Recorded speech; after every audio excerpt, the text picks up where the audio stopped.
Are y'all ready for this?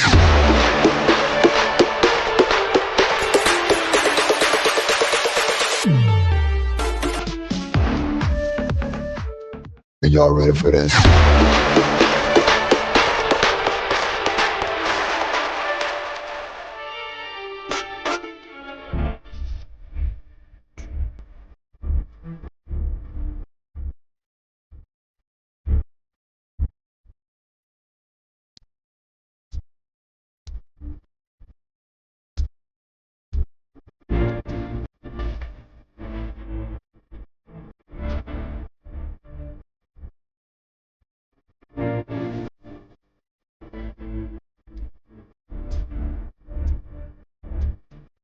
Are y'all ready for this?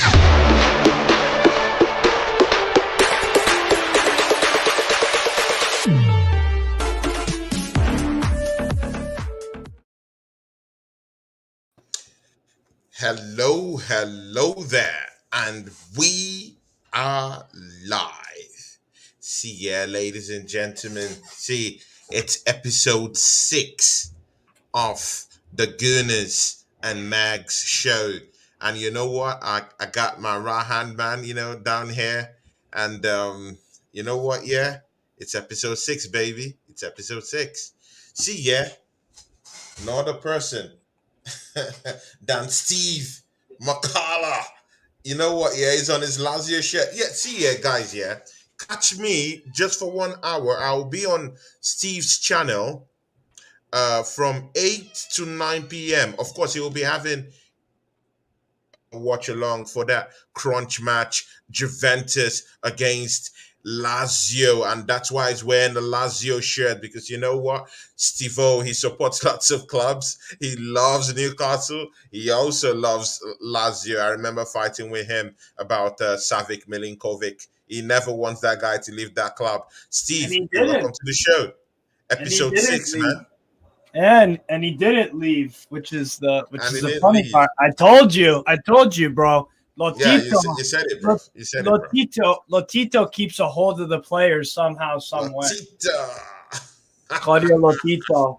He's a dickhead, but he does keep star players around. And actually, if I may go on a little ramble here, Lazio always have had star quality players at the club. In the 90s, we had Gascoigne, Inzaghi, Jaap Stam, all these guys. So we do have a history of some very good players. So. Yeah, sure. That's there's no grudge with that one, But of course, I'll be on his channel, to do that watch along with him. Also, this night, I also have by 9 p.m. UK time, I have a date with Ola of the Fight Week show. He's coming here for that crunch preview show tonight. So it's a double header today. Gunners and Mags now, and of course 9 p.m. I have that preview Arsenal versus Everton. Of course, coming up on Saturday, but I have that show later tonight, 9 p.m. So try and join me there. See, Steve, you're welcome to the show. You're welcome, bro. Thanks again for having me on, man. It's a pleasure, like always. Episode 6, man. Bro, Yes, we're getting there, man. Episode 6. Yes, looking See, good. without much ado, yeah.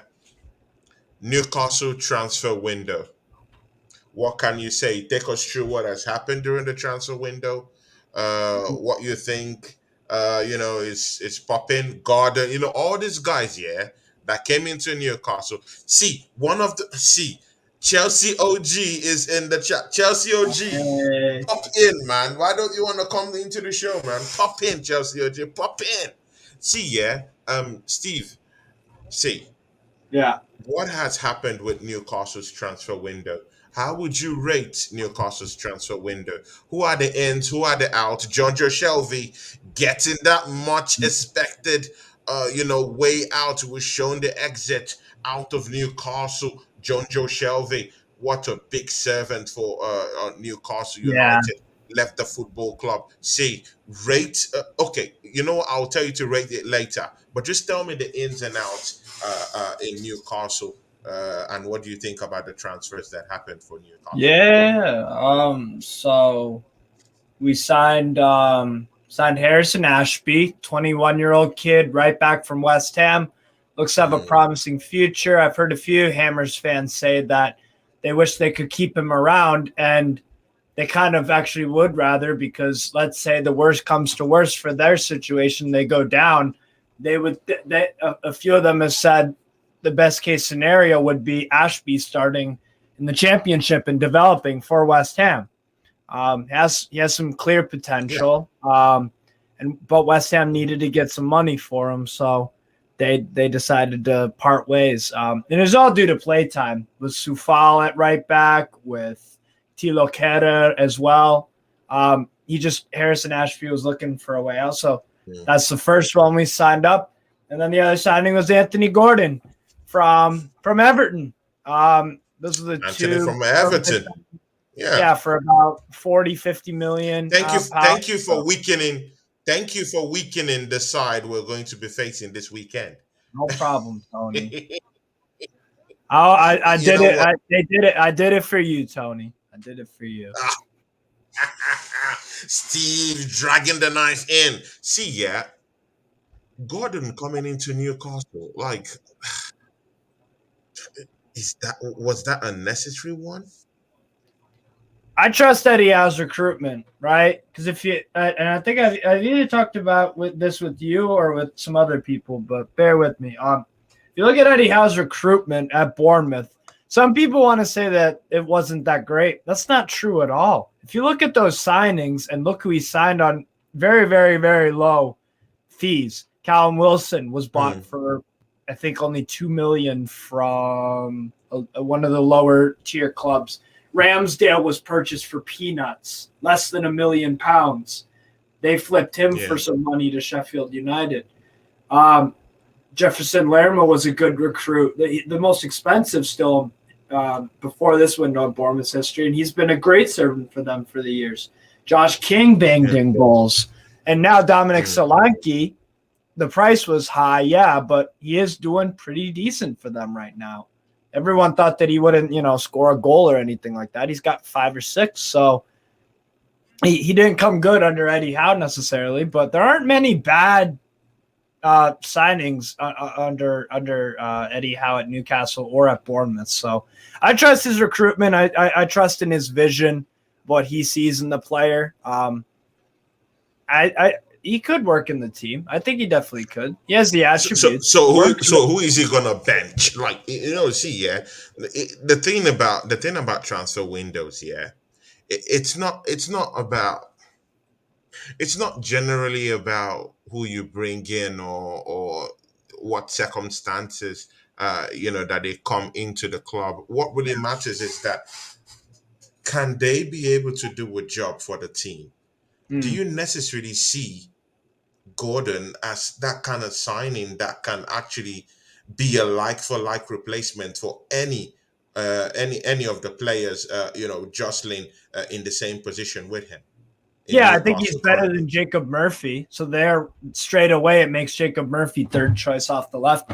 And clearly, Alain Saint-Maximin is not favored because Joe Linton now plays left wing pretty much. And Joe Linton is scoring goals too for some reason. So at least not recently, but this season, putting in great performances, whether on the wing or in midfield. Yeah. So for me, Anthony Gordon, I'm not the hugest fan of the player, but I trust in what Eddie brings to the table, because most of the things he brings to the table is some nice stuff. He might have bought it. He might have bought players for nominal fees or from clubs that we don't know nothing about in the lower leagues of England. But a lot of them signings have worked out. A lot of them. And then look at the recruitment at Newcastle. Every one of the signings has been splendid. Isak is still unproven. But there are criticisms of that anyway.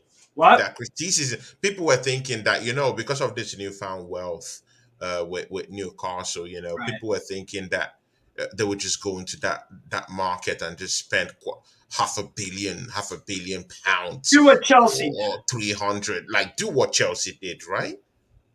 So some people thought that. Yeah. Yeah, like me too. I was thinking that you guys might actually try to strengthen your maybe strengthen your defense a little The bit defense more. has conceded 11 goals. Then what if an The depth, injury happens the to depth, Fabian Shaw? the depth. I The get depth, that. yeah, you need depth. See, Yeah. Steve, I should not tell you this, yeah. You know who you're going against for the title, Right. whether you like it or not. I know you don't think you're in a title race, We're but not. whether you like it or not, Newcastle is We're in not top right four. now. Right now, we're not. Right now. Right now, you're not, but you're We could get justing for top involved four. if some certain things happen. Yeah, so It's not I out of like the the sound realm of that, right? possibility. I'll give you that. I'll go halfway street on you. Mm. It's not out of the realm of possibility this year, but certain things need to happen. And you know what? We have the recipe for it, right? A strong defense. Conceded 11 goals and it's February. I know there was the World Cup that took a month off, but Jesus Christ, 11 goals through what are we at? 19 games now. West Ham 19, 20 games if you want to say. That's incredible, regardless of some people think we play boring football. That's not true. That's not true at all. But I don't care. I don't care what people think. It is what it is. I'm enjoying what Newcastle are delivering. We won 2-1 against Southampton on Tuesday. We're in a Carabao Cup final against those fucking pesky Red Devils. So we'll just see what happens. But the club is moving in a good direction. And you asked me for a rating of the transfer window, right? Yeah. Give me I'll come to that later on, yeah. Okay. But Steve, look at your last matches, yeah. Yeah. The last match against Southampton, Right. 2-1. The first leg against Southampton, 1-0. The match against Crystal Palace, 0-0. The game against Fulham, 1-0. The game against Leicester, 2-0. The game against Arsenal, 0-0. The game against Leeds, 0-0. See, the stretch of games with you guys grinding out the win, 1-0, draw, 1-0. It shows that there's the goals have dried up a bit. A little bit. Yeah, it's dried up a bit. And that's why I had to read out the scores for you, because it's dried up. What do you think is the problem right now?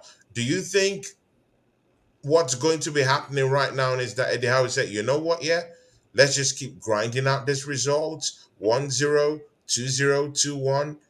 Or do you think there should be something that should tweak down there that should just translate into goals and goal fest? Because you guys have the personnel to give you lots of goals. Of course. And mind you, at the end of the season, your goal tally would definitely matter at the end of the day. So what do you think? Do you think there should be a tweak, or do you think you should have brought in someone again, to complement the goals of Isaac?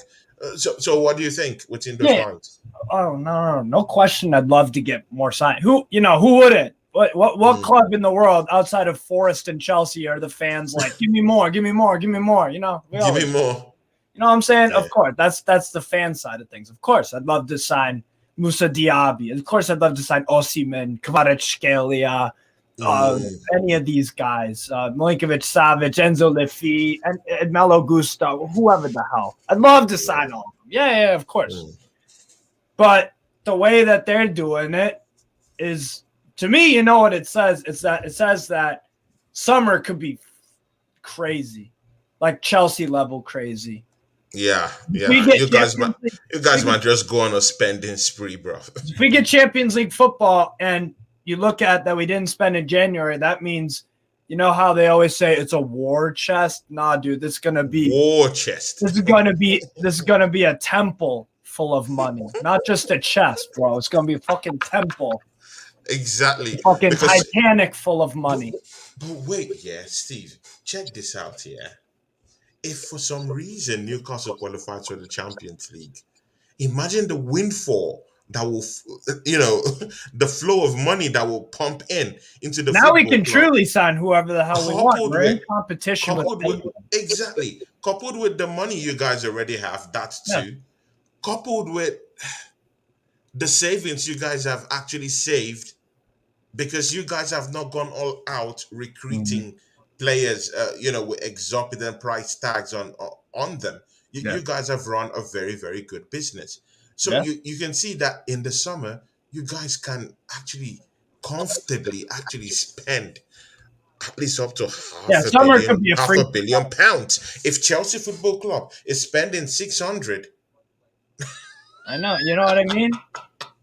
in a season, then my brother, I really do think that Newcastle might just go on a spending spree. I'm talking, Tony, Come and I'm summer. talking if we get Champions League, I'm talking it's not out of the realms of possibility at all that we go to PSG and say, here's 300 million for Mbappe or something stupid like that. No, Exactly, seriously. right? No, seriously.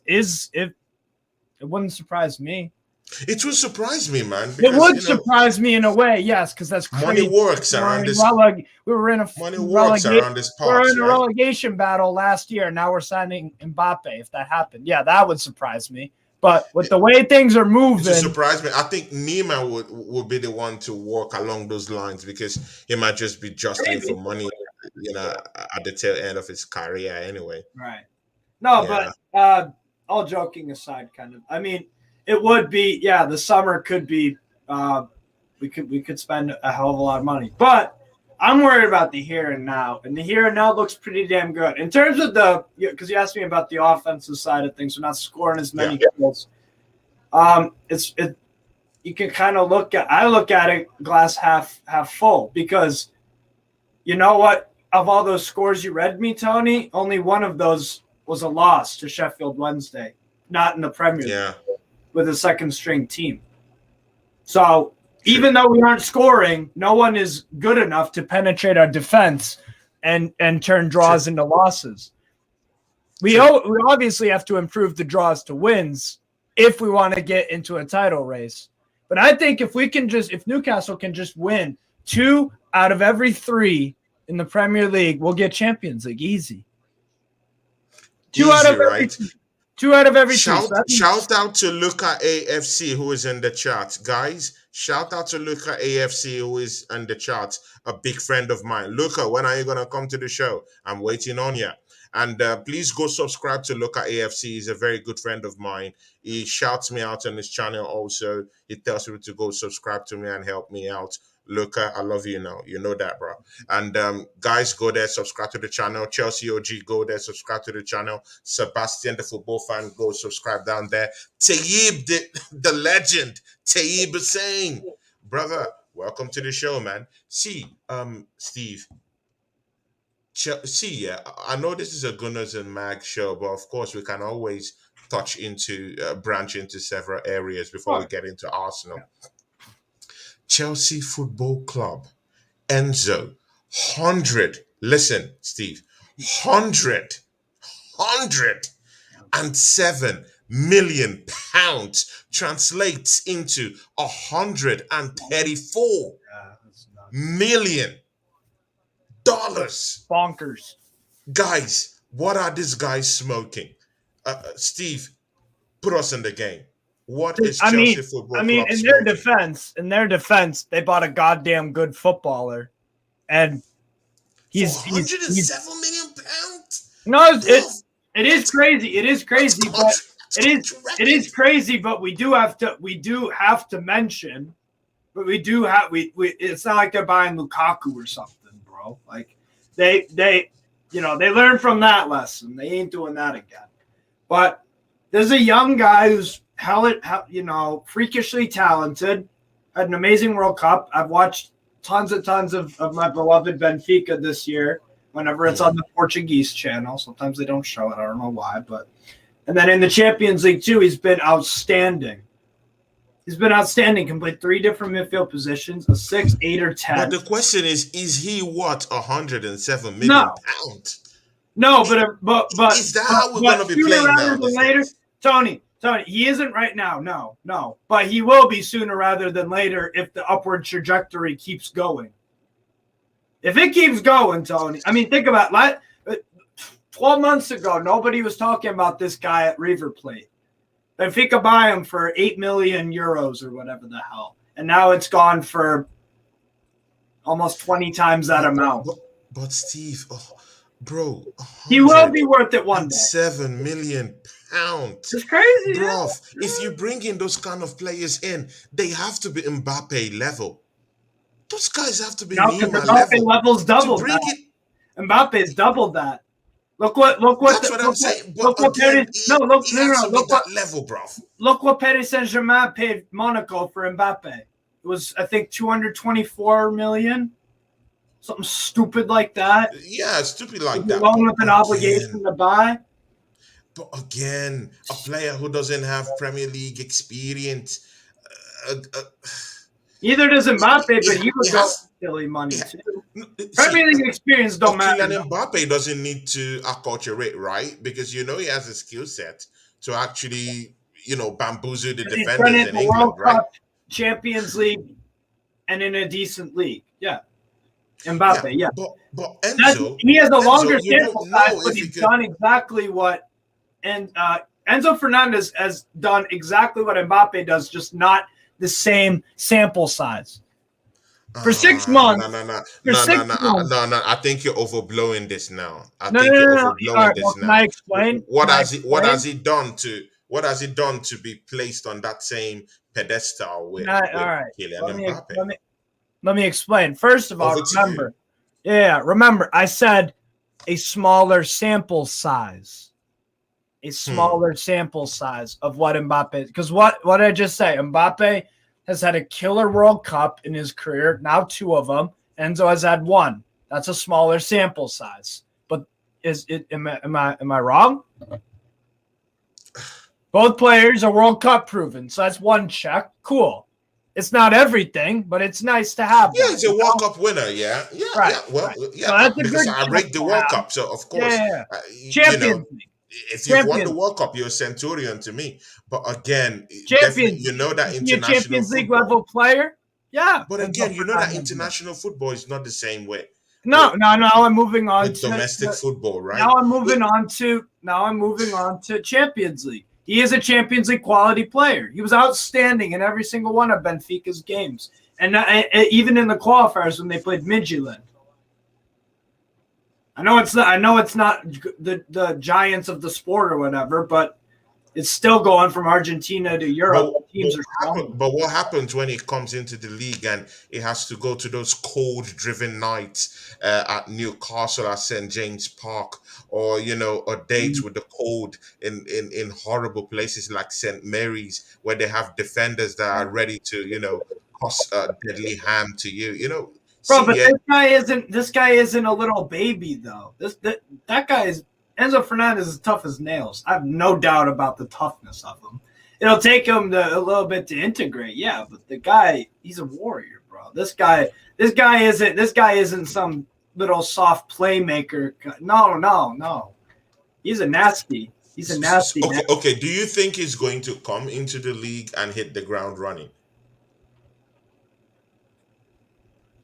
In your evaluation of this guy, it'll take him £7 million. Do you think he's going to come into the league and hit the ground running? It's going to take him 3 games, and then from there on out, he'll be outstanding. Because Steve, the problem with getting all these £100 and something million players or 80 million is the expectation. It's the expectation, and even apart from the expectation. If I am bringing you, I keep saying this, if I'm bringing you for £100 and something million, I expect a Kylian Mbappe kind of player. Even if you don't get to that extent, at least 1 to 2 steps away from him. Something close to that. And I'm sorry, I don't think this Enzo guy is. No, is near that. What's Mbappe? Why is it okay? Oh yeah, cool. But what's your criteria? Because Mbappe's criteria. Why do we all rate Mbappe? He's quick, change of pace, dribble, first touch, burst of pace, scores goals. Oh, that too. Yeah. Enzo Fernandez isn't known for goal scoring. He'll probably score you 5 a year in all competitions. The goal he scored against Mexico was terrific. But again, it's in the Portuguese league. It's in the Portuguese league. It's around. Why you guys always think that all these leagues can be equated with the English league? Just look at Nunes. Take a look at Nunes. See the struggles he's going through. Look Look at at Bernardo what's Silva. going on with him. Look at what's going Look at on with Bernardo him Silva. with The Liverpool Portuguese fans. league No, I'm produces talking of recent. I'm talking of recent Bernardo players. Silva is recent. No, Bernardo Silva has been winning titles with Manchester City. Come on, man. That is recent, though. We're talking Portuguese league. Portuguese league has produced legends of the sport. Let's not be. Let's not let Rui Costa, Angel Di Maria. Angel Di Maria. Okay, good. You called a player now. Angel Di Maria, when he came to Manchester United, what happened? He wasn't great there, and It then was a flop. That's what I'm saying. He wasn't a flop. No. He got his house. No, it was a flop. It was a flop. How many seasons did he stay in Man United? He got one, and because he got his house robbed, and he was uncomfortable there, and he dipped to Paris Saint-Germain. He stayed just one season. Are you trying to tell me Angel Di Maria? Wait. Do you think if it was here and he was banging in goals in England, do you think if he was banging in goals and he was okay with the whole gameplay, everything, do you think he would leave after one season?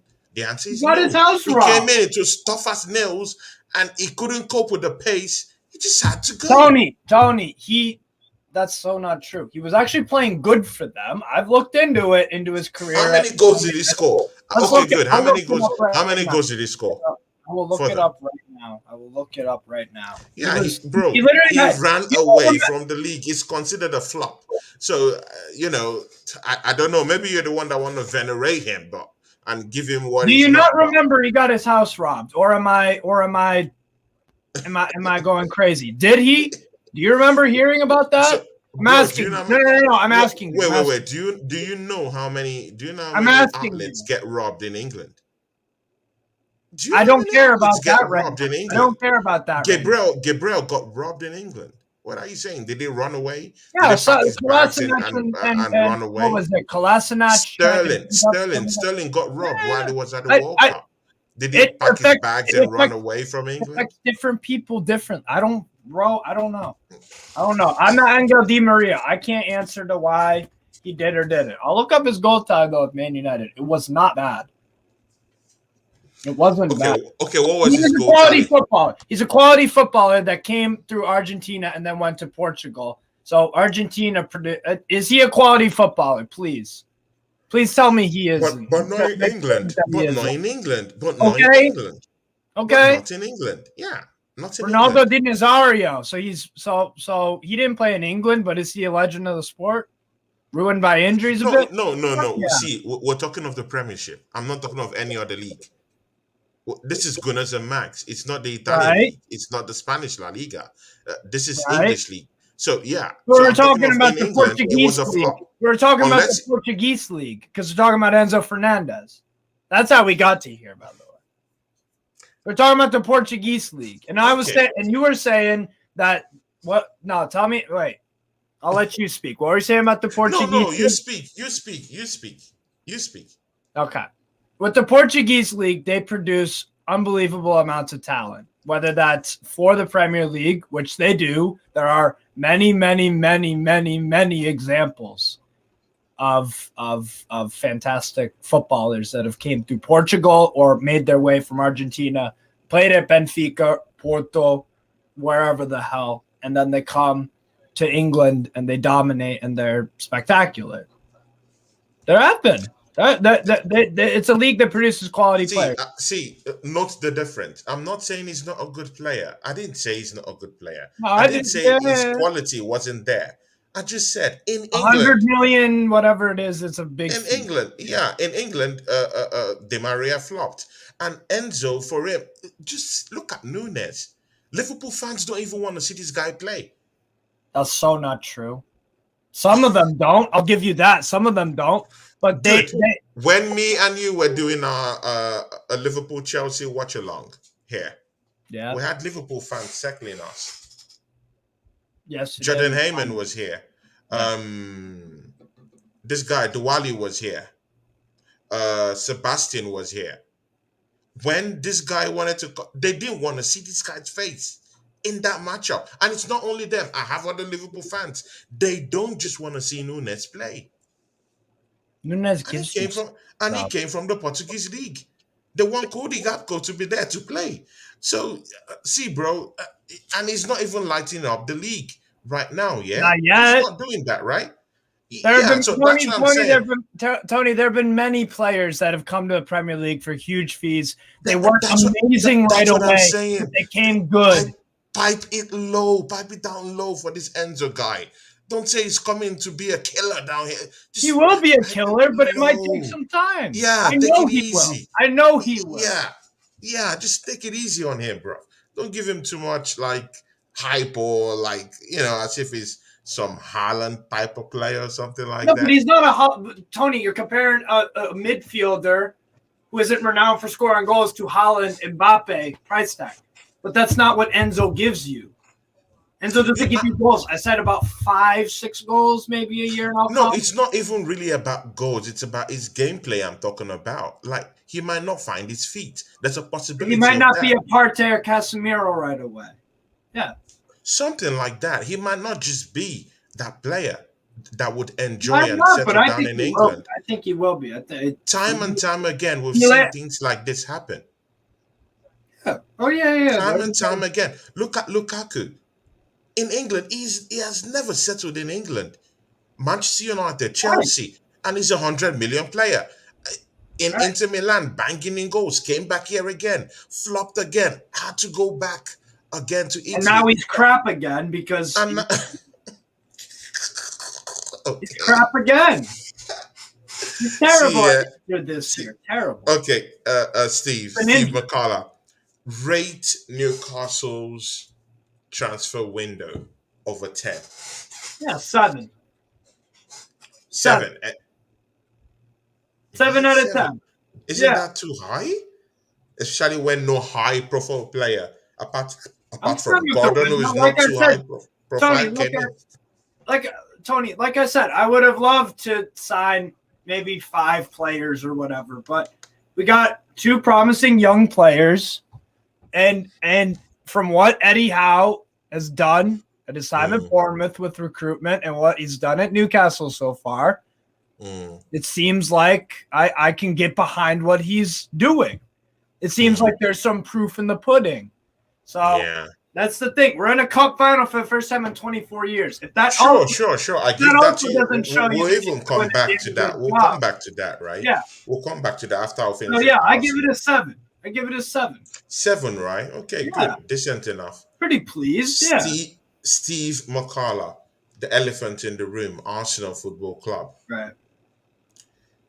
How would you rate Arsenal's transfer window?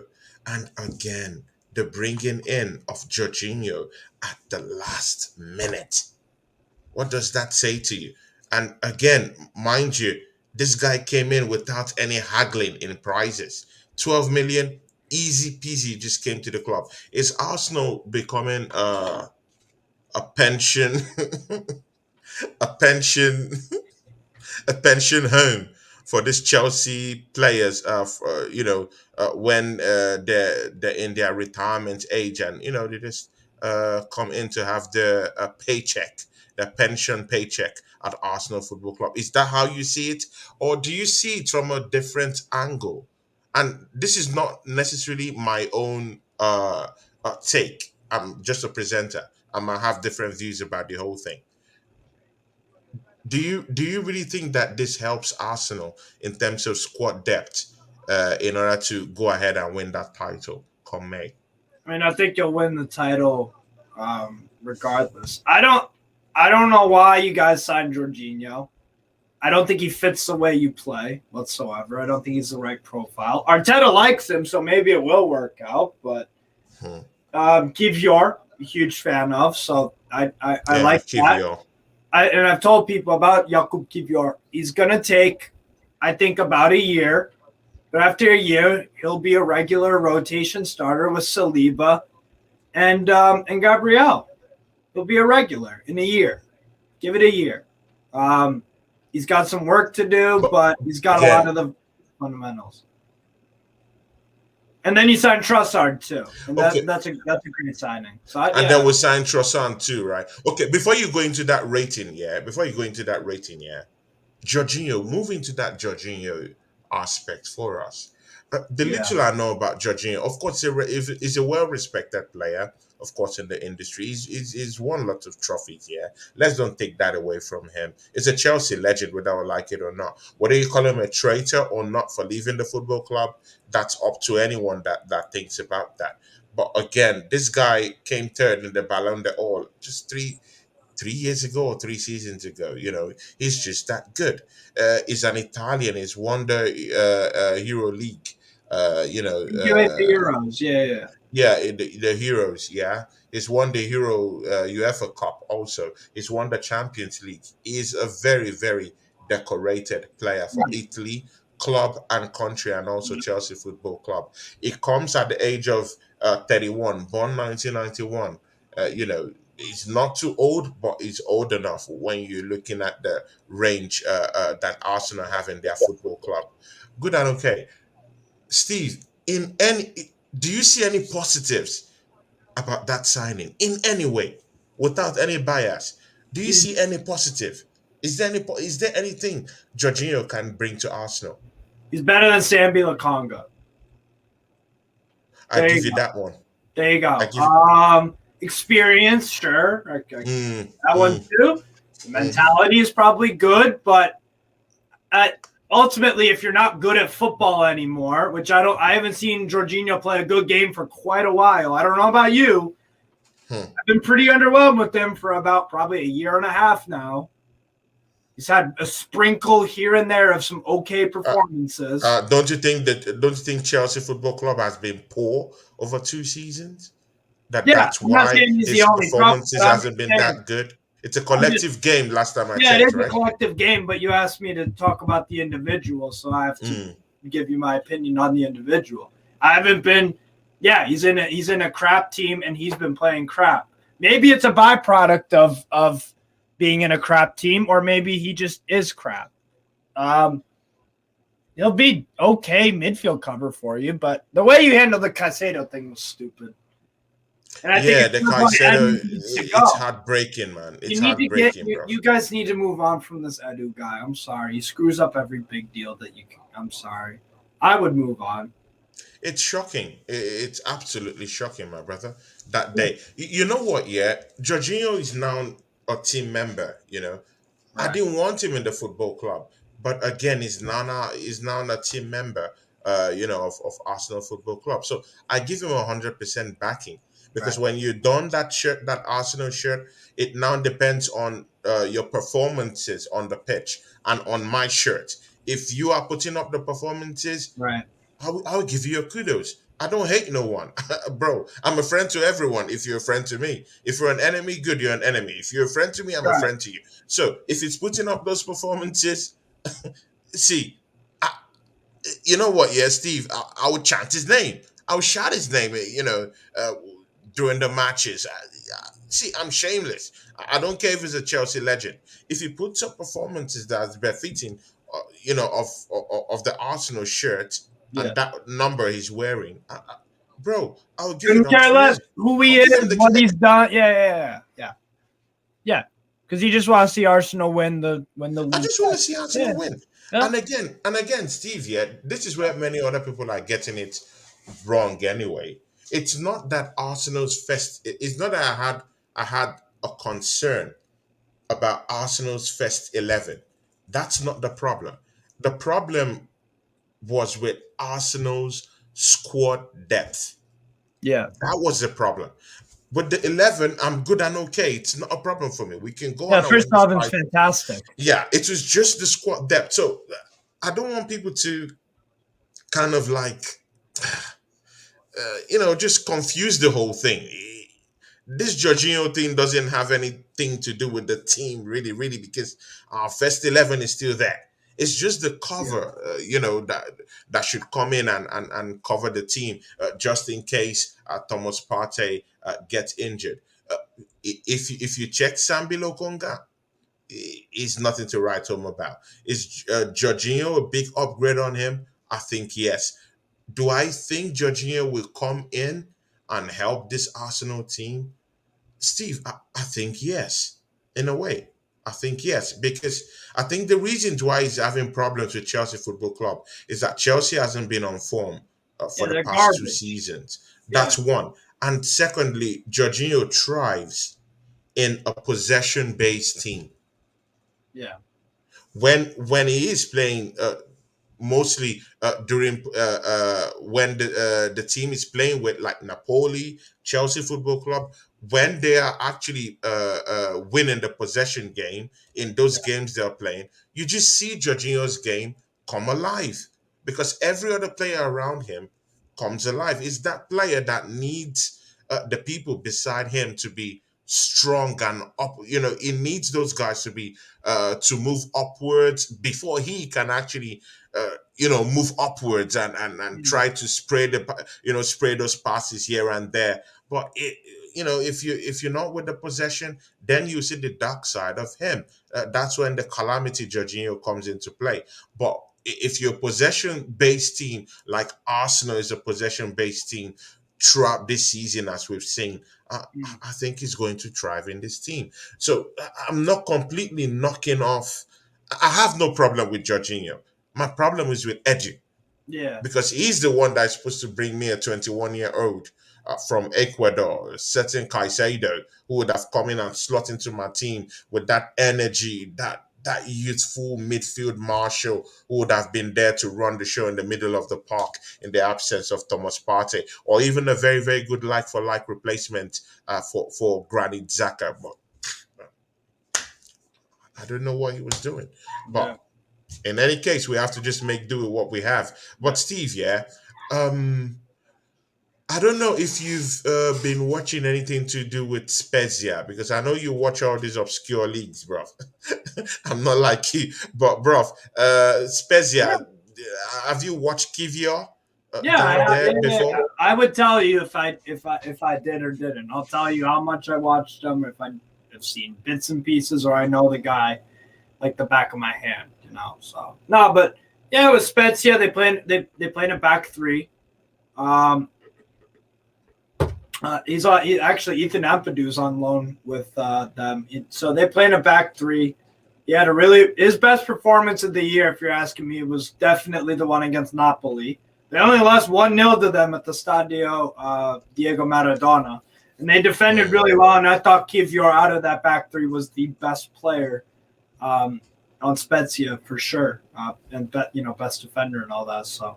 No, like I said, the kid has potential. But is he a physical kind of guy? Is he Yeah, a physical absolutely. kind of guy? He's Polish. He's Polish, for God's sake. I mean, I know I'm Polish and I'm built like a stick, but no, but he is. He does not mind getting in the mixer, getting physical, on the ball. It's really, really clean passing, some nice long balls on occasion. For me, he's just got to work on identifying situations when to step up or drop back. Sometimes he'll charge a little bit too far up and leave some holes in behind, but good coaching would again would improve his game, right? Yeah, exactly. But he's got a lot of fundamentals. But what will you say about Kivior in the air? Because of course I think it's about 6 foot plus or so.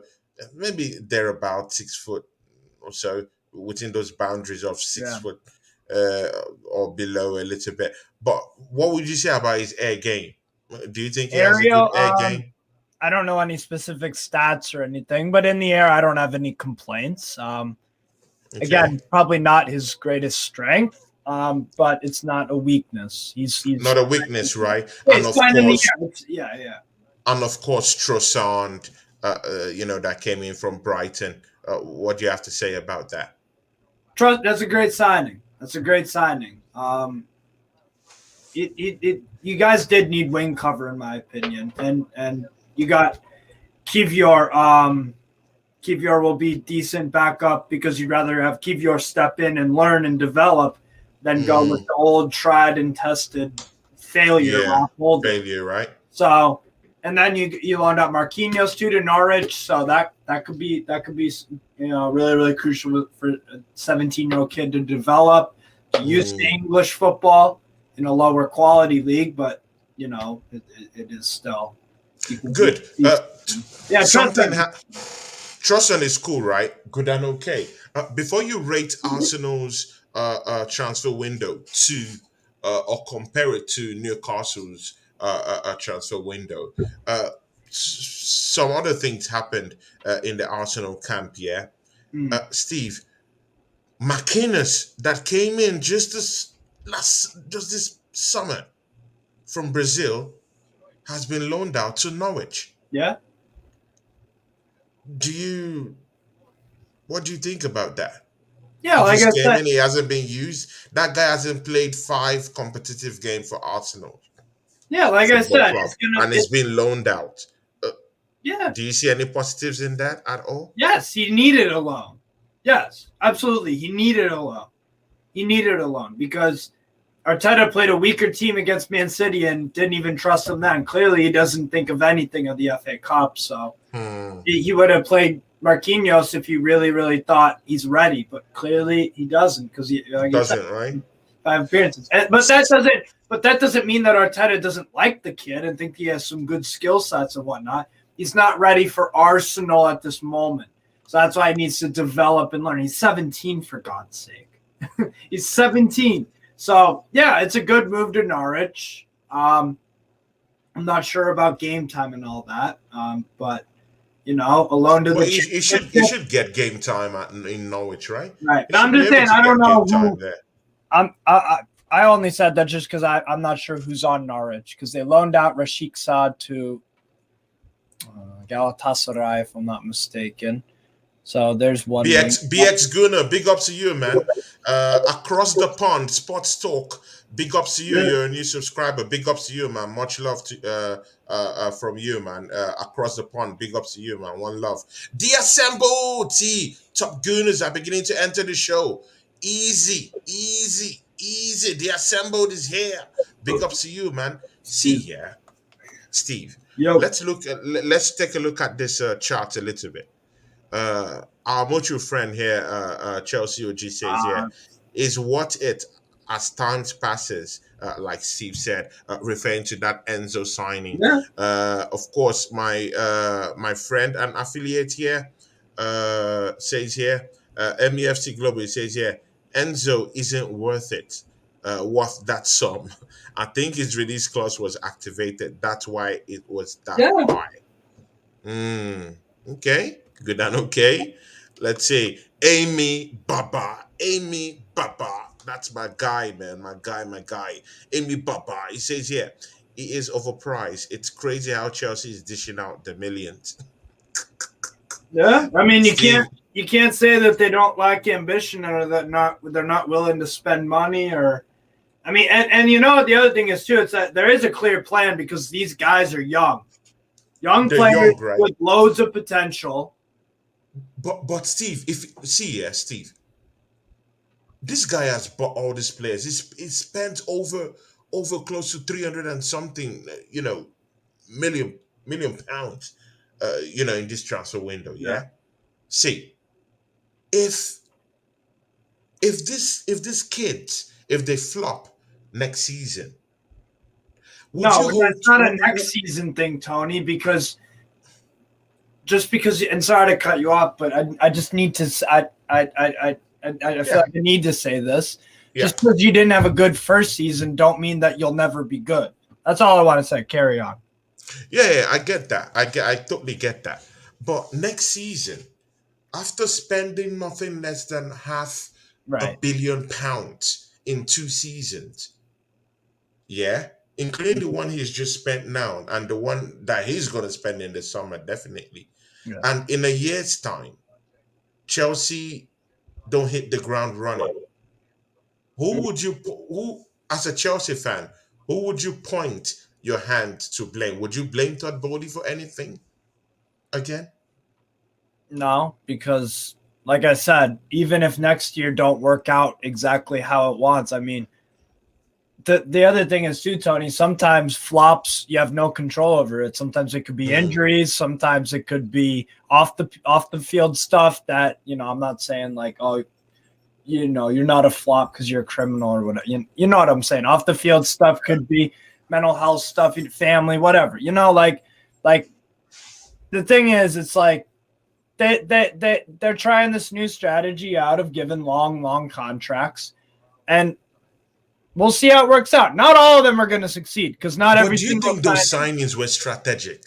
Yeah, Were they strategic, or were yeah, they just like fire miss and fire get it, fire yeah. miss I think fire they were catch? Like, strategic because they look at who they got. Benoit Badiashile. He's a center back that is very good on the ball. What were Graham Potter's center backs at Brighton known for? Being quite good on the ball, possession, that kind of thing. So Badiashile, for me, that Judge was. G says haters. Bro, we're not hating on Enzo, bro. We're just saying, man, if he's coming to Chelsea Football Club, No, you're it's saying. I'm saying the okay. kid is going to light it up sooner rather No, than then later. what did I say? Okay, what did I say? Tell me what You I said the said. price tag is crazy and that the expectations are going to be, That's so. right What away. if I said that is bad? I'm just a presenter here trying to get what you think about the whole thing, bro. Don't don't hate the player, hate the game, bro. There you See, go. but again, yeah, £107 million, bro. That's huge money. If you're paying $134 million for a player, he better hit the ground running in the first 2 seasons. Because if he doesn't, I bro, agree. First two and that's what I can get on board with. I agree with that. 2 years first two should be seasons, plenty. 2 years. If he doesn't hit the ground running, bro. But you know a friend like Chelsea Dan. If he doesn't hit the ground running, even by the end of this season, bro. No, it could be a game. It could be a game, and he would be like, Chelsea Dan, my guy, he will call him a flop. But let's just move on. I don't want Chelsea Dan to come look for me right now, because if he bumps "Be into the down in show, Finland." MEFC Global says it's a big gamble on the part of it. It is. It is. Anyone that doesn't Tony, call here's a spade on this. Here's a question for you. Would you, let's say, Bowley was the owner of Arsenal and they did what he was doing? Would you be like, "Yo, this is sick"? Because it's the opposite of Edu. Edu is failing at getting these big deals over the line, and Bowley is doing them like every single day. Would you like it at Arsenal? Is it strategic enough? No. I don't think it's strategic enough. So no, you wouldn't. If you signed Malo Gusto, Andre Santos, Slonina, Badiashile, Mudryk. It's good to get all those players, yeah. But again, mind you, these players, and I will reiterate this: these players are not Premier League proven. I That's fine, but you recruited overestimate this. Jakub Kivior is not Premier League proven. But again, that's Arsenal. We're talking of, and again, he's not. Mind you, he's not my first team player. That's what I'm saying. He's not my first team player. He's coming to sit on the bench and learn to apply his trade in England. But these guys Chelsea are bringing in, bro, they are getting into the first team immediately. Just look at Mudryk. He got into the first team immediately. He's there.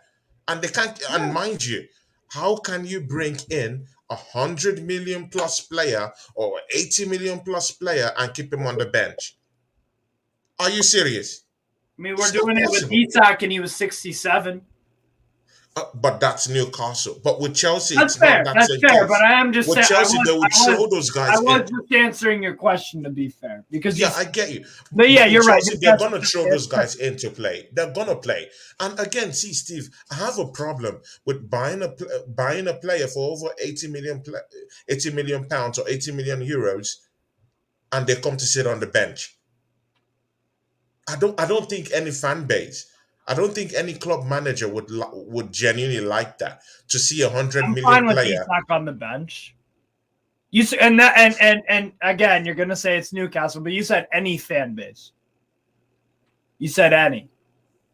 That's what I'm saying. I don't mind if again. But Isak isn't Isak wasn't 100 million signing.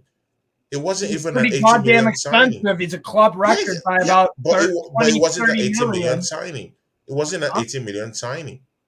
How much was Isak was for 60 something million pounds. Yeah, 60-something million pounds. And bro, see, I it's know near compared to normal. Chelsea, it's 2 Isak would get you a Enzo. I get that, but 60 million for one player is still significant. It's a significant one, yeah. Yeah. But again, do you think Enzo will come and sit at the bench in Chelsea? No, It's not possible. He's coming to play, and that's what I'm but saying. if he does, we'll see. Good. So see, these guys are not giving time to acclimatize. They're thrown. It's just like taking a sheep and throwing them into where wolves are in the first season, and you expect them to just get you goals and get you, smooth plays and spray those passes everywhere. It's not gonna happen. Forget about it. It's not gonna happen unless you're Haaland, and unless you're Haaland. And see, yeah, not all these guys are caught with that same cloth. I mean, Sven Botman hasn't had any difficulty adjusting from Liga to Premier League. But again, look at the coach. But again, look at the coach that's coaching him. It's Eddie Howe. Yeah, he wasn't Eddie even Howe known for being a great defensive manager, but he's improved. He's improved because when he left Bournemouth, he really studied both sides. Do you know why I said? Do you know why I said you have Eddie Howe down there? Take a look at the coach in Chelsea Football Club. It's Graham Potter. He's not caught in the same club with Eddie Howe. Not at the moment. Not at the moment, right? Because he doesn't know how to arrange his team. Till date, he doesn't know his first 11. I don't think he can show the pressure. He's not a big club manager. He's not a big club manager. You can't compare him in any way. But if you're looking at Eddie Howe, the way he's handled that team, that Newcastle team, the way he set up that team and his management of that team. Just look at Sir Alex Maxima, one of the most biggest players in Newcastle. He's sitting on the bench. Why? Because this guy already knows the first 11 he wants in his team. He doesn't care about star power. What he cares is those people who are willing to do the job, come in, do the job, and I'm all right. And that's Eddie Howe and the way he sets up his team and his game management. But look at Graham Potter. He doesn't know his first 11. He's he's a scattered kind of coach. He's a rock star kind of coach. He doesn't know his first 11. He seems confused when in problems this season. I don't know. They're just some guys who are good, but when you come to a big club, the pressure overwhelms you. So wait, hold on. So if the manager is would you feel should Enzo Fernandez have chosen Newcastle if we offered over Chelsea then because of our manager? Would you have had as big a concern about him adjusting to the Premier League? Because like I said, if you want to answer that question, Enzo, who is a World Cup winner, left his own club to come to a club that's 10th in the league. No champions. He cannot say, I'm going to play Champions League next season. Newcastle, that's more than possible, or something like that. As far as I'm concerned, Chelsea's not going to Champions League next season. No. So, would you say he's coming to ply his trade because he wants to play in the Champions League, or it was because of money? I don't know. No idea. No idea why he went there. So that's a food for thought for you. But answer my question. No. But so do you think he came in because of the love of the club or because of the money? I have no idea why he went. Bro, mind you, look at the kind of contract that was offered to Mudryk. Mudryk was about to come to Arsenal. Did you see the level of confusion Chelsea Football Club dropped into the head of Mudryk for him to turn? That guy was twerking all season to come to Arsenal. Do you know what they told him? They sold him the project. They sold him that project. There is a good project going on. And that project, the forefront of it is that, you know what? You're going to be well taken care of. The money is going to be there for you. No matter what Arsenal is going to give you, we're going to give you double what Arsenal is going to give to you. And that's a fact.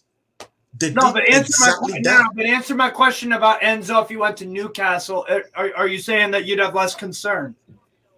Are you concerned of Enzo because of Potter? No, I'm not concerned. I'm just talking from a standpoint of a pundit. I just want No, to no, talk no, about no, Chelsea no, transfer window.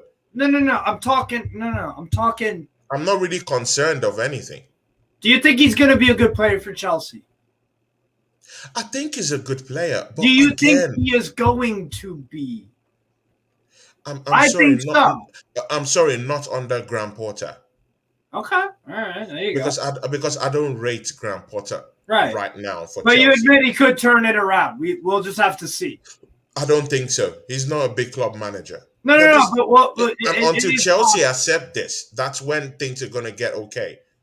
right.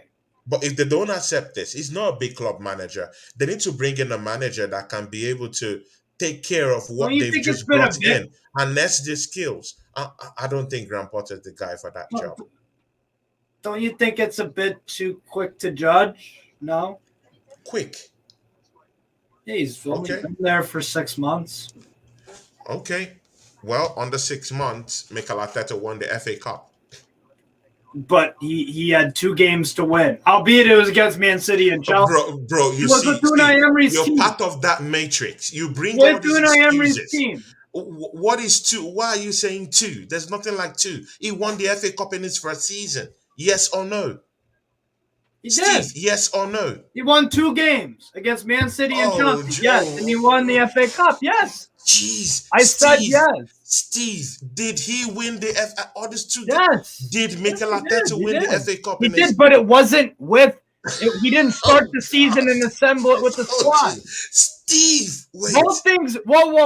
Both things. Did both Mikel things- Arteta whoa, win whoa. the Both things Did can be Mikel true at the Arteta same win time. a title Both in his things first season? Both things can be true at the same time. Both things can be true at the same time. See. Okay, wait. So you want to compare Graham Potter to Mikel Arteta? Is that what you want to do now? No, you brought up. No, Arteta. is that what you want to do? You now? brought up Arteta. You brought up Arteta. That's what I'm saying. You can't compare him to Mikel Arteta. Yeah, because that's why I didn't bring up his name. Yeah, so don't kind of link everything together. No. Because what you were trying to say, you're trying to This guy, gotcha. yeah. No. This guy is trying to gotcha me for something I didn't even bring up. This guy. No, because you were just trying to say, don't you think it's too early? So what do you mean? Like so early. So look at what I thought when you said that. I'm gonna go to bed at night. Look at what I thought when you said that. When you said that, I felt like, so do you now mean that, okay, Mikel Arteta was given more time? Because that's what you were saying. Mikel Arteta was given more time, blah, blah, blah, blah, blah, blah, blah. Why don't you give Graham Potter more time, blah, blah, blah, blah, blah. But the thing is, Mikel Arteta won a title in his first season. Even Arsene Wenger didn't even... And it was a crappy Arsenal team. In his first season. And it was a crappy Arsenal team. I'll give you that. Damn it. Alex Ferguson didn't do that in his first season. Yeah, he finished outside the top 10, I'm pretty sure. That's what I'm saying. Mikel Arteta is in an elite position right now in terms of coaches in England, in British history. Yeah, right now he's absolutely. Yeah. See if you can maintain in your first season. Tony, what you want to avoid, what Arteta wants to avoid, and I just thought of this out of the blue. You don't want to become a Brendan Rodgers. You don't want to become a Brendan Rodgers. What I mean by that is, does Brendan Rodgers play good football? Yeah. Does he win trophies every once in a while? Yeah. But he did bottle the league with Liverpool, and that's why he hasn't gotten a top job. Celtic, I hate Celtic, but it is a nice, prestigious job to have. He didn't even play Champions League with them, though, so it's even less. Steve, would you accept Graham Potter in Newcastle as your coach? Hell no, because I wouldn't accept any manager on earth for Eddie Howe right now. Then what are you saying? What I'm saying is, you don't rate him. No. You don't rate him. I don't rate Pep compared to Eddie Howe right now. If Pep walked into Newcastle right now, I'd say fuck off. I want Eddie Howe back. You better be careful, bro. You better be careful, What do you bro. mean? Be careful of what? You're talking of presumably the best coach Sir Alex ever Ferguson could walk in in the history tomorrow. of European Sir football, Alex bro. Ferguson, at whatever age he went from Man United, he could take a time machine and come walk into Newcastle, and I know about all his accomplishments. I want Eddie Howe here until I don't. Guys, Steve. I want Eddie Howe here over Klopp. Steve has spoken, guys. Steve has spoken. You know what? Yeah, I know this You is back blame and me? forth, but this is a very, very good one. Yeah, Steve, you have your weekend match on the 4th, which is on Saturday against West Ham. It's a crunch game. Hammer Don't get this time. twisted. It's a crunch game against the West Londoners, West Hammers, right? David Moyes' boys.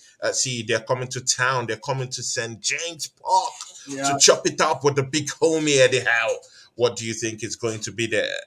Do you think David Moyes is going to meet his Waterloo down there in St. James Park? You know those heavy cold nights, very, very strong cold nights in The in 5:30 St. James game, Park. Do you think? Oh, it's 5:30. Okay, good. Maybe it might not be very, very cold around that period, but of course it's Northumberland, so let's see what's going to happen. But do you think David Moyes and the boys are going to face a Waterloo when they get to St. James Park, a mauling ground for most teams that have visited that place this season? I think there might be a little bit of a drop off on our side of things, like a bit of a hangover from, quite frankly, has been the Carabao Cup has just been. Yeah, you had two matches and stuff that. You know how I feel about this game. I have a feeling we're either gonna have a bit of a hangover and draw, maybe lose, maybe. Maybe to West Ham. West Ham have been the flogging boys. I know they're dog shit. They're dog shit. They need to sack David Moyes or they'll get relegated. But weird things happen in this league, Tony. So, so that's possibility number one. We slip up when we just, hangover post Carabao Cup final. Yeah. Getting into the. I'm sorry to cut you. I'm sorry to cut you off there. Yeah. I'm sorry because you talked about they should sack David Moyes in the last 4 games. In the last 4 games, David Moyes has turned things around. Mind you, it got a 1-0 win against Brentford. It was a London derby. Of course, in Brentford Community Stadium down there, he won them 1-0. Of course, he lost to Wolves, but he bounced back against Everton, winning Everton at home. Of course, in the London Stadium 2-0, and of course he beat Derby, if I'm correct. He beat Derby 2-0. See, yeah, I got the stats like a rotisserie chicken coming from my head. I was like, when the hell did they play Brentford? It was the FA Cup. They played. FA Cup. Exactly. So somehow he's turned things around in the past 3-4 games. I don't know about turnaround. But bro, they were at the stretch. They were losing games. There was a time they lost up to 4 or 5 games at the stretch. Like short term, I agree with you. He's turned it around right now. For right now, do I think that's gonna last? Exactly. No. Getting wins against Brentford, even in an FA Cup, my brother, I don't think it's gonna last. Small. I don't think it's gonna good, last. but let's see. Let's see. When players start scoring, they start getting into that form once again, and they start enjoying their football. And from there, you never know. A win against Newcastle can actually kickstart the season again in the Premiership. I would love them to do it because I want some to shot Newcastle up, and shove it up there. Why are you scared? But no. Scared, or you just taking notes? No, we're in a competitive league. We're in a competitive league. And everyone down here is a soldier, and definitely you want your opponents to be crushed. You want them to be crushed. You don't want to see them feed and get bigger enough and have the strength to come and crush you. No, you want them to literally, have problems. That's how competitive the league should be. So, in other words, I want West Ham and David Moyes and the boys to go into St. James Park and kind of like, destroy and completely Do you think that's going to exterminate happen? Newcastle, Do you think that's going to happen? even at home at St. James Park. Do you think that's going to happen? Well, you shouldn't be too confident about the whole thing because Newcastle have played about. If you guys play on Saturday, it would be roughly 3 games in the space of a week. Now that's huge. No. We had a week off. You played. Oh, yeah. We didn't have an FA Cup game. Yeah, but you had an FA Cup game. A Carabao. We had a Carabao Cup on right? Tuesday. Yeah, on Tuesday, right? Yeah. If you play this one, then it will be okay in space 2 of a games week. in a week, and then we 2 have a games, full week off until we play Bournemouth away. Until you play Bournemouth No again. fixture congestion, yeah. But again, you of all people know that game you played, of course, against Southampton was a very, very tough one. Even if you guys, won the match, it was a very strenuous one, right? Yeah. Right, so yeah, definitely your output will definitely, to come down a little bit, right? Because West Ham did not play a Carabao Cup game, right? So Right. they're quite in full spirit. They're a little bit more energy. They're a little bit more fresh, but we'll have a hell of a lot more adrenaline. Exactly. Yeah. So let me get back to my main thing I was saying. Like I said, I think it's either going to be like a draw, a hangover from the Carabao Cup festivities, or we're going to absolutely slaughter them because of the adrenaline from the crowd, the players after Tuesday. Yeah, it could work both ways, right? Right, and so I don't know if I'm going to go for a 4-0 or if I'm going for a 0-0. I'm literally stuck. No, seriously. Jeez. No, adrenaline is a crazy thing, man. Okay, bro. No. Am I? 4-0. No, 4-0 sounded too cocky, bro. What do you mean too cocky? We've beaten the likes of Aston Villa, who are a little bit better than West Ham at the moment, 4-0. We've walked into Fulham and beat them 4-1. Scored 4 against Southampton. Destroyed Leicester away. I mean, these teams aren't good, but I'm just saying we can score 4. We've done it before. I mean, we played Leicester. It was a 3-0 win. That was the first game, second game of the World Cup. Good and okay. I don't wish Newcastle well. I'm sorry, bro. I'll be pretending I don't expect you. But Steve, you know me, right? You know me, yeah. I'm not a pretender, yeah. See, it would be good and okay for me to say, Godspeed. I want Newcastle to win, and then when I turn off the camera, I'm like, who believes that? So I'm a very direct person. I'm not the person that will go back and and say lots of shit about a football club. So I don't want Newcastle to win. I want them to beat you. But of course, let's talk about the elephant in the room. Arsenal Football Club. That's a club I want to win. What do you think? Arsenal versus Everton. See, Everton is rooted 19th in the league. Totally one of the worst teams to concede this season. Those guys have conceded 28 goals this season. They've played 20 games. In 20 games, they've scored 15 goals, gotten 15 points. See, Steve, I don't want to go into statistics because, when I start throwing the statistics, it's like a rotisserie chicken, throwing bullets all over the place. I don't want to do that with you. I mean, you can if you want. But what do you think? But again, what do you think? Arsenal versus Everton. What do you think will be the scoreline? Where do you think is the key battle? And what do you think is going to end up that match before I leave you? So, here's a stat. You guys haven't won at Goodison Park since 2017. You won 5-2. 5-2 win. Do you remember that? I think Ozil had a really good game at the time. It's a bit of a bookie place for me to go to. So and if you guys had Lampard, you'd be beating them 5 or 6. So with Dyche coming in, that's still a shit team though. I'll go 1-0 Arsenal because Dyche will make them defensively better, but they still are just terrible.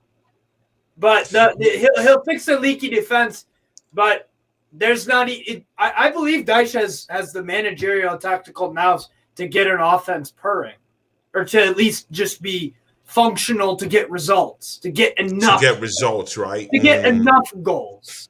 I know Dyche can do that because he did it with Burnley. Got 10 goals out of Chris Wood for 4 straight years. So he can do it.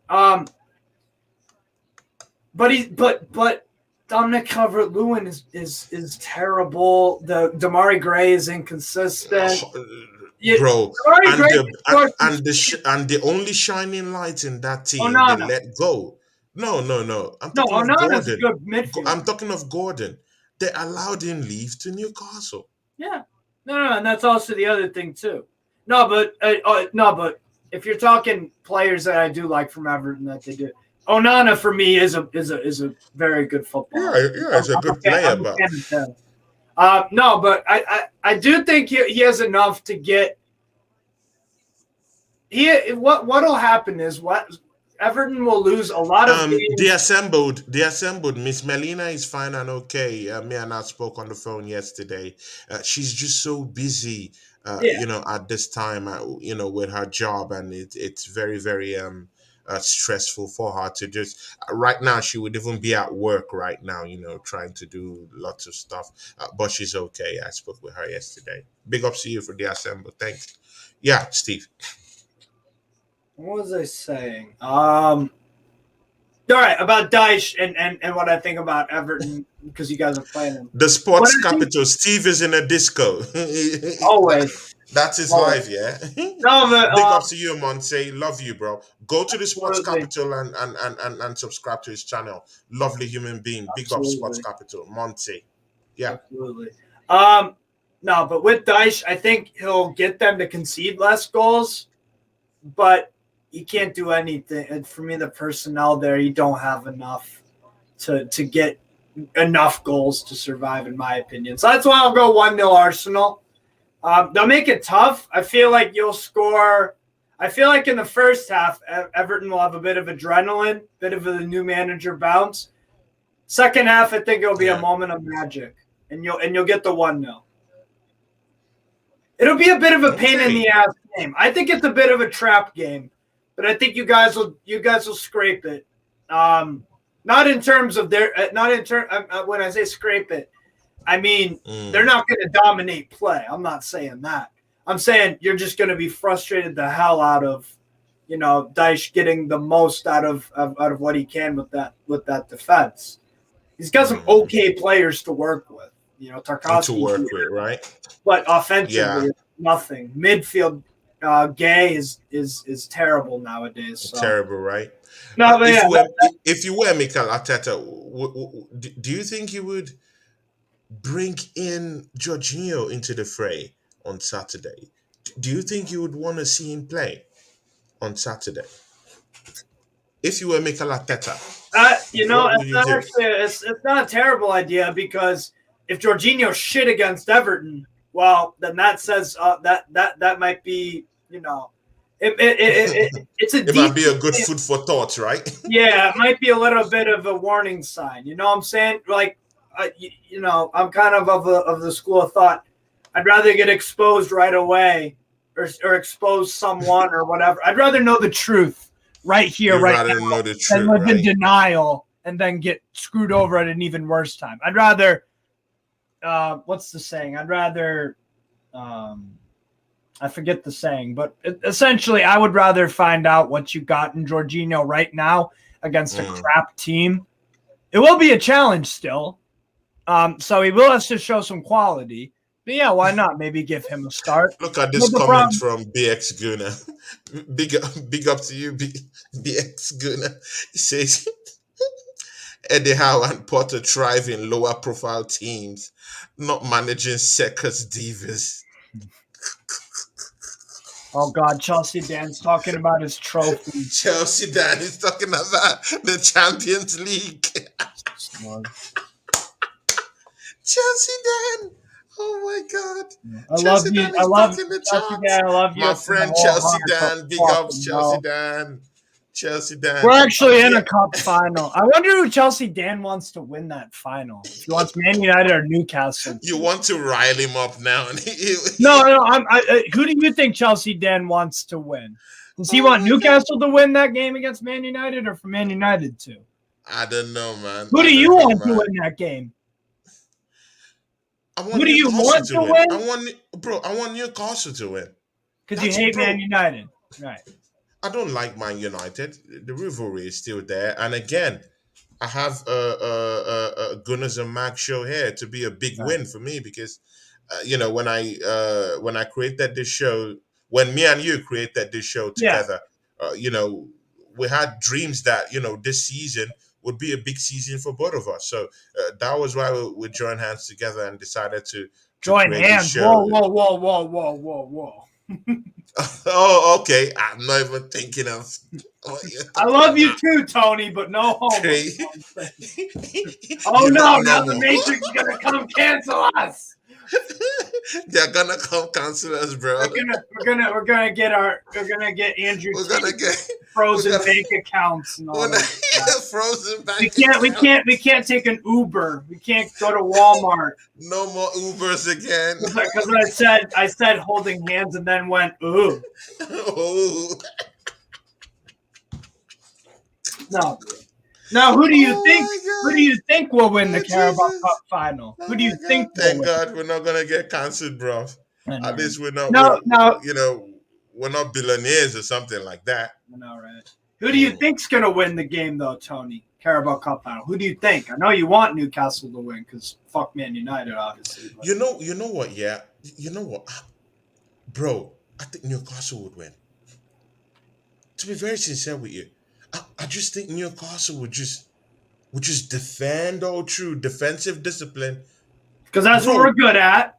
That's what you guys are good at. And then again, we have. But you know what? When you guys go on that break, it's gonna be brutal because you guys have fast, pacey players that can break any team on the counter attack in a split second. They won't even know what happened to them. You know what Man United don't have? We know it's, in my opinion, separates us. But Isaac should not play that game. Isaac should not play that game. Go with the team that has been playing. No. Well, I'm talking as a sub. I'm saying Isak or Wilson could be off the bench. That's what I'm saying. We have two capable strikers. Just play the team that played against Arsenal. Have good defensive discipline. And again, when you come in, on the counter-attack, fast, pacey players who could be able to score. Joe Linton has been doing a good job. Almiron, push him a little bit further a bit. But again, when you guys are going to be defend together as a unit and break together as a unit. It's simple. It's going to be a very, very simple game. Set piece potential there. Trippier. We have aerial. A ton of our guys are 6 foot plus. You know what? Yeah, that game could end in 1-0. So you guys can just get that win. Oh, are you saying 1-0 Newcastle? You think that'll happen? You think that's what'll happen? I'll put my money on 1-0. 1-0 Newcastle. So you think it's gonna be a low scoring, gritty? It's gonna be a low because you know what? Because Newcastle don't concede lots of goals. Yeah. Newcastle doesn't, bro. That team is the best defensive team in the league. It takes one of the best in Europe. Yeah. Bro, do you know what it takes after 19 games to be the top of the defending table in the Premiership? Bro, this is the best league in the world. What are we talking about? Yeah, and in 20 games. Yeah, what you're saying is Newcastle deserves only 11. Bro, it's going to be tough, man. But again, this is a cup game. When it went to cup game. It's a final. It's a final. It ain't just a cup game. Final. All those forms could be thrown out the window. That's a different thing. But here's what Man United have in their advantage. They have specific experience in this kind of stuff. Casemiro's won Champions League finals. Varane, Lisandro Martinez has won and done very well for Ajax, for example.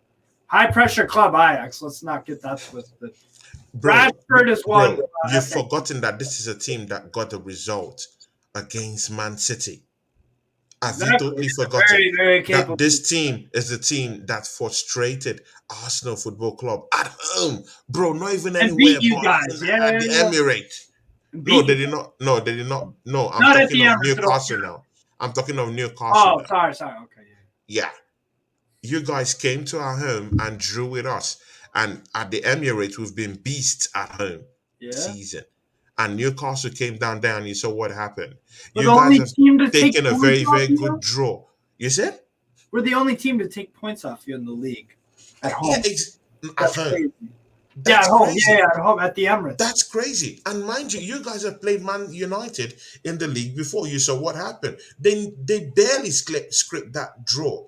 Okay, maybe They missed a there's hell of not. a lot of chances, but Pope also had some big moments. Had some big moments too. So He should have had a penalty or two, but the ref didn't call it, so it don't fucking matter. It don't matter. If the ref don't call it, it don't matter. You know what I'm saying? it don't matter, right? Yeah. BXGooner81 says, yeah, Potter would be doing the exact same job Howard's doing. I don't think so. I don't rate Potter. Possibly. I'm sorry, I don't rate It's possible, but I am like I said, we're talking about what is here right here. Right I rated his job for Brighton. And he has been brilliant.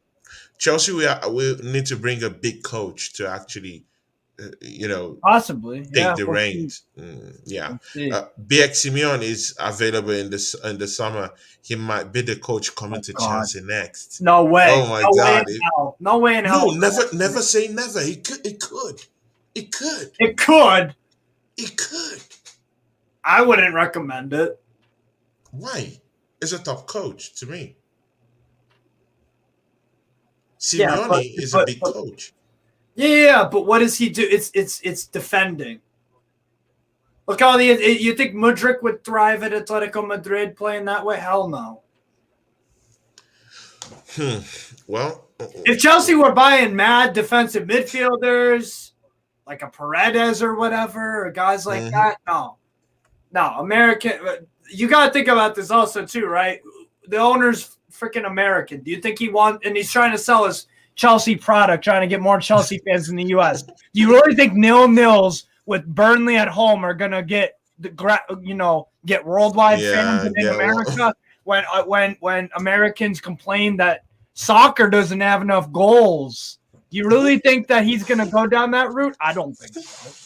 Chelsea Dan is in the chat. There's more chance Bielsa comes to Chelsea than Simeone, Bro, I want Bielsa to come there, bro. Because the 5-4 Chelsea, I want him to come and destroy the football club. So the 4-4 Chelsea draw under Bielsa, who's crazy, is more attractive to Americans trying to get into the sport, which Bully will want to do, obviously.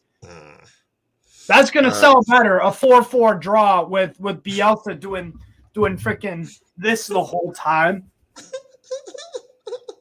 Bielsa. And just watching goals and no. Do you agree though? Do you really think an American owner is going to go for some pragmatic? I don't think so. I don't think so. BX. Chelsea Dan says BX Gunner 81. Don't be silly. Wipe your teeth. Oh my God. Chelsea Dan in the chat. The Prem is the #1 league undisputed. We only not 6 undisputed. points away. Not undisputed. Not undisputed Premier League. Not undisputed. Sure. Yes. Personally, I think this is just because you have the most money doesn't mean you're the best. Just which one is the best? No, which one is the best? No, I'm saying I said specifically I'm disputing the undisputed. I'm disputing the specific word undisputed. I think the Premier League is the best league in the world, but not by a country mile. I think the margins are thinner than people think. Would you compare with that's what I'm saying? La Liga, where would you compare with the Spanish La Liga, where there's only just 2 teams that could win the title? Not just 2 teams. Real Sociedad. Apart from Atletico Madrid, Real Sociedad, Atletico Madrid and Sevilla, who in the past 20 seasons have won the title, apart from Barcelona and Madrid. Well, let's think about it. Did Deportivo La Coruña? I think they won a La Liga title in the early 2000s. Remember that? Remember that team? Bro. Deportivo La in the Coruña. last You know 20 what? years. No, How no, many no, no, titles no, they no, win? no, Tony. I'm asking you as someone who's watched. How long have you watched football for? No, bro, I'm asking you, How how long have you many watched titles did football they for? win? Do you How remember many that titles did they Deportivo La win? Coruña I'm team? not talking of just 1, 2 titles. I'm talking of consistent titles. Yes, and I'm saying, I think Deportivo. You asked me in the past 20 In years. the last 20 I years. think Deportivo La Coruña won a La Liga title. Just one. That's what I'm saying. I Sevilla think, won one. and I was Atletico asking won you, one. and I was Rest has asking been. you. That's what I'm saying. Deportivo won. Sevilla Do you won. remember that Deportivo La Coruña team in the early 2000s? But that was in the 90s, actually. I'm just saying. Well, but you asked 20 years ago. Deportivo was in the 90s, actually. I think towards mid 90s, late 90s, Early or something 2000s. like that. It was early 2000s where they were like really good in the Champions League. Didn't they beat Milan? They beat Milan in a quarterfinal. But I'm talking domestically. Domestically, they were not winning domestically. They were not winning the league domestically. I'm gonna look up right now who's It was either Real Madrid. It was either I think Real Madrid or Barcelona that was winning the titles. That was Atletico having the Madrid title have a holds title down there. 3 years The ago. cup games were actually shared by all these little teams too. So, but that's different. But I'm talking of the league, and the league. The only ones in the last 10 years to even breach it was Sevilla and Atletico Madrid, which is Sevilla 1-1. won a La Liga title in the past. You said? I think Sevilla has won. No, In not the last, in the past 10 years. They've been really good. maybe in the last 15 years. I don't know. Either a title push or a win. But either way, it's Atletico Madrid. Atletico Madrid that has come close to even getting a title out of either Barcelona or Real Madrid. So, but you can check it. I think there was once that Sevilla won that in the last 10, 20 years or so. Okay. All right. Well, let's read it off, right? So in order, Real Madrid won the most recent one. Then it's Atletico Madrid, Real Madrid, Barca, Real Madrid, Barca, Atletico Madrid, Barca, Real Madrid, Barca, Real Madrid, Barca, Valencia, 2003-04. Oh, Real Valencia. Madrid, Valencia again, 2001-02. And I think that was the year they played Bayern in the Champions League final. Also, but they lost. Yeah. They lost. I think that was the time when David Villa was there, actually. Goddamn really good team. So Valencia 2001-02, Real Madrid, Deportivo La Coruña 99-2000. I was right. Bro, I said 90. I said in the late 90s, and you've given it. And I said early 2000s, and you so said we're both 2000s. correct. We're both correct. Late 90s. No, but you pushed me aside and gave it to yourself. No, I was saying. No. I was saying when they were a really good side. Early 2000s. You can't take the cake, bro. No, we're both right. That's what I'm saying. We're both right because you said late 90s, which is 1999. The early 2000s is 2000. So they won in 99-2000. Yeah, and then you've got Barca, Real Madrid, Atletico Madrid. All right, so fair enough. Yeah, in the past 23 years now, it's been Deportivo La Coruña, Real Madrid, Valencia, Atletico Madrid. In between them, they've shared it maybe just 5 times. In between. Yeah. Valencia, Deportivo La Coruña. The rest is just Barca and Real Madrid. 5, it looks like. Atletico Madrid 5, right? Yeah. Bro, don't let me start shooting. Now what makes it so what are you saying about the La Liga? Like what why are we having this discussion again? I'm just saying about being the best league in the world. The last 10 seasons, the trophy has just totally been shared by just only Real Madrid and Barcelona. Even in the last 20, even in the last 20, If you check in the last 20 years, it's Real Madrid, Barcelona. But in the last 20 years, in the Premiership, it's Chelsea, Man City, Arsenal, Man and United, Manchester United. Leicester. So, yeah, Leicester, of course, which is one. Blackburn, which is one. That's Blackburn. 30. Oh, did you say 30 or Blackburn. 20? 20, if you put it even in last 20 years, yeah. Yeah, Arsenal's last Arsenal, trophy Chelsea, was with the Invincibles about Man 20 years City, ago. Man United, hmm Leicester. Arsenal Yep, in the last 20 years. Arsenal, Chelsea, Man United, Man City, Leicester. Yeah. Who are we missing? Liverpool. Thank you. That's 6. Thank you. I feel like there might be one more. I think Blackburn got a title. That was early 90s or mid. That was early 90s, yeah. That was I think 2.5. Alan Shearer. Mm-hmm. Yeah, Alan Shearer. Yep, that was 94, I think. So actually, okay. So wait, Liverpool, Man United, Man City, Liverpool, Man United, Man City, Chelsea, Arsenal, Leicester. La Liga have had 5. It's actually not that big a difference. It's one. No. Again, see, but it has been spread abroad. These teams, not that just 2 teams dominating the whole title push. Real Madrid and Barcelona have taken it. Arsenal have one. Man United have many. Liverpool have one. Man City have many. So that's what I'm saying. It's been shared here and there, but it's the same thing. And then Chelsea also. That's what I'm saying. The difference in England. No, you're mistaken this. See, Man United, Chelsea, and Man City. 3 teams. Real Madrid, 3 teams have had Barcelona, the majority 2 of teams. those. So, bro, let's don't argue this. So it's one more. One more, yeah, one exactly. More. That's it. But again, if you even want to stretch it more, Arsenal comes into play. Arsenal have what? You won from the 90s from the 90s. From the 90s. How many Premier League titles did Wenger win? 3 from the 90s. 3. So if you want to check it from the 90s, yeah? 98? If you want to check it from, let's say, mid-90s, heading to, let's say, 1999, Arsenal won lots of titles within those periods too. So if you want to add it with the La Liga one also, then you see that but then you will see that it spreads also to Arsenal also.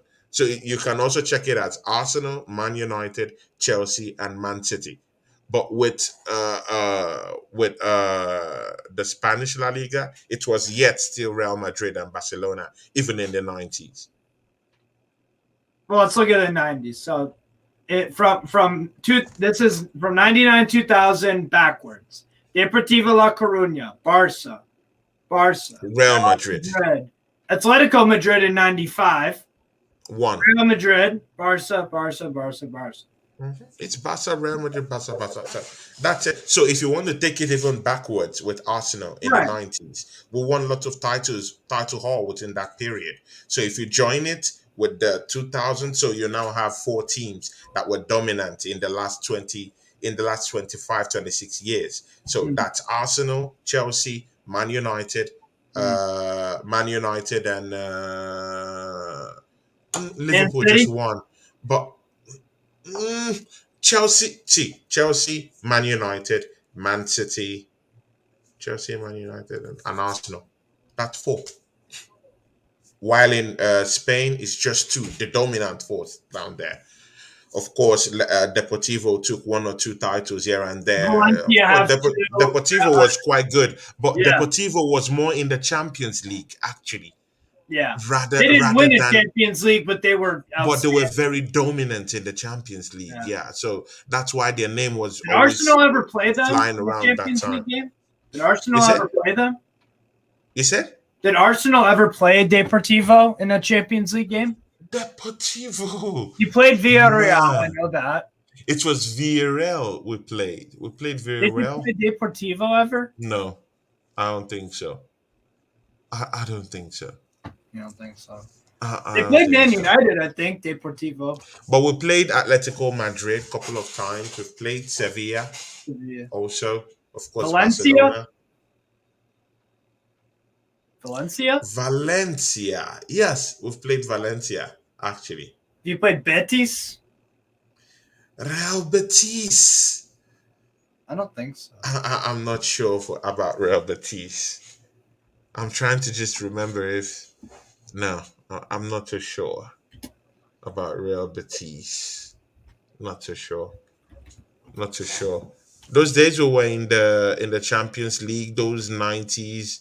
It was mostly all these Italian teams and Yeah. Galatasaray and all this Milan, Inter, Juve. Inter, Juve that were beating the hell out of us. Lazio would pop up on occasion. Won the Scudetto in 2000. Sampdoria, all these teams. Sampdoria 92. They played Barca in the European Cup final at Wembley.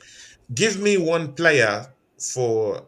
This is how we end the show. One player for Sampdoria that you know. One That I player know. that has played in Sampdoria, a striker. Any striker that you know that have played for Sampdoria. Let's see. Fabio Quagliarella. Nah. Who's the bald guy? The bald guy who played for Real Madrid and Goran Pandev. Goran Pandev. He played with Inter as well. No, I'm trying to. Casano. Antonio Casano played for Samp. Casano. You know who else played for Samp? Bruno Fernandes. Steve is cooking. Bruno Fernandes played for Sampdoria. The Man United Bruno Fernandes. He played for Sampdoria once. Bruno? Yeah. Sure. He played for Sampdoria and Udinese. Yeah. Okay. Interesting. And then Sporting Club bought him. Yeah. Weird career Yeah, path. but Pandev, I used to like Pandev. He played for Lazio too. He played for Lazio too, yeah. I think he moved. It was passed around. Played for Genoa. Pandev. Yeah, he played everywhere. It was really that good. Mind you, he also played for Barcelona also at the time. Holy shit. No, Goran Pandev played for Barca? I think so. Wow. Check it out. I will. Chelsea Dan says, big up Steve and Tony. Big ups to you. Check that out if he plays for Barcelona. I think so. If my head is still working. Right. Check. I just feel like I feel like on Instagram or on Twitter it'll be like forgotten transfers. Or do you remember? Nah, just go to Google. Go to Google. Right. Okay, so he's still playing Pandev. He's still playing. Yeah, he is. 40s. He's 39, yeah. He's playing right now for check if he has played for Barcelona before. I think he's played for Barcelona. No, he hasn't. Sure. He hasn't. He played for Belasia, a North Macedonian team. Then he went to Inter, Spezia on loan, Ancona on loan, Lazio, Inter, Napoli loan, Napoli, Galatasaray, Genoa, Parma. Okay. And then Deportivo La Coruña in European football. They did play Arsenal.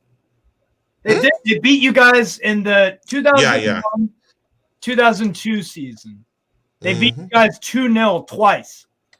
Twice. Just that crazy. You remember that now? Man, Chelsea Dan on the charts, bro. Dan, Deji has better.